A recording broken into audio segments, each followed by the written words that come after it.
Ramdam din sa ilang bahagi ng Western Visayas ang pagyanig ng magnitude 6.9 na lindol sa Cebu kagabi.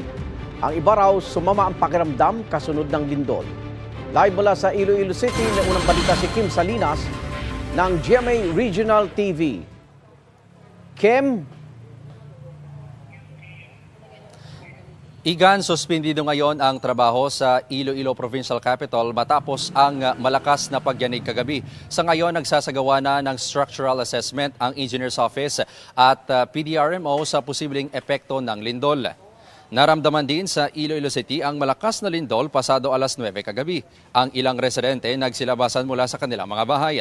Ang ilang nakatira sa condo building sa Haro, bumaba at pumunta muna sa ligtas na lugar. Ang ilaw sa isang simbahan makikitang gumalaw dahil sa lakas ng pagyanig. Nagkataon daw na may lamay sa simbahan kaya may mga tao sa loob ng mangyari ang lindol. Sa Bacolod City, nirespondihan ng medical rescue teams ang ilang PPO personnel matapos sumama ang pakiramdam. Ang iba naman nakaramdam ng pagkahilo.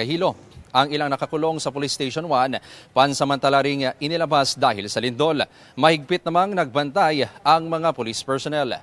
Igan, walang pasok ang lahat ng antas sa pribado o pampubliko at pribadong paaralan sa Iloilo City dahil sa epekto ng lindol. Gayon din sa ilang LGU sa Iloilo Province, Capiz, Aklan, Bacolod City at ilang LGU sa Negros Occidental. Suspendido rin ang operasyon sa Iloilo City Hall hanggang alas 10 ngayong umaga dahil i-check muna ang structural integrity ng building. Igan? Maraming salamat, Kim Salinas ng GMA Regional TV.